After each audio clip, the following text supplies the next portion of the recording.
Menimcha mana bu vaziyatda juda ko'pchilik xavotir olgan bo'lsa kerak. Bilasiz, musht tekkanda odam qanchalik o'zini yo'qotadi. Bu yerda tizza tegib turibdi. Bo'lib ham 2 metrli Donnarummaning tizzalari, hattoki Donnarummaning o'zi ham qo'rqib ketdi. Mana bu kadrlarda ko'rishingiz mumkin.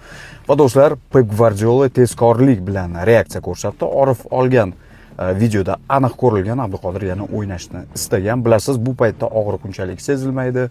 Shok holatida asta-sekin vaqt o'tgani bilan keyinchalik nima bo'lganini va qanday o'sha tanasi, ayniqsa uning yuz aralash boshiga mana shunday tizza tekkandan keyin almashtirildi. Menimcha bu to'g'ri qaror. Abduqodirning mana bu reaksiyasidan ko'rishingiz mumkin. U yana o'ynamoqchi bo'ldi. Pep Guardiola unga tinchgina zaxiraga o't deganday o'sha jestni ko'rsatgandan keyin ham ko'rdingiz, baribir tarbiyali yigit tortishmadi.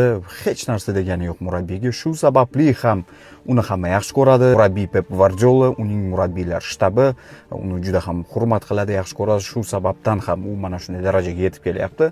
Do'stlar, endi o'yin haqida gapiradigan bo'lsak, ikkinchi taym umuman dahshatli o'tdi. Szoboszlay kiritgan gol bu shunchaki fantastik jarima zarbasi.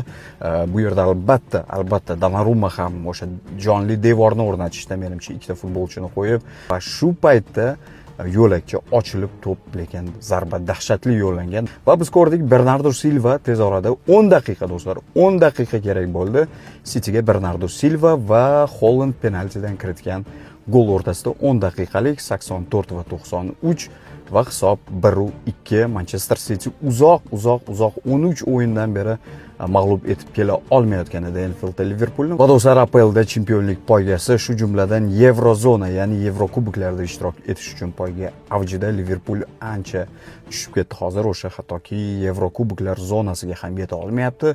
Tepada esa Arsenal va City Arsenalni quvishda davom etyapti. 6 ochkolik farq, APL shunchaki yonyapti.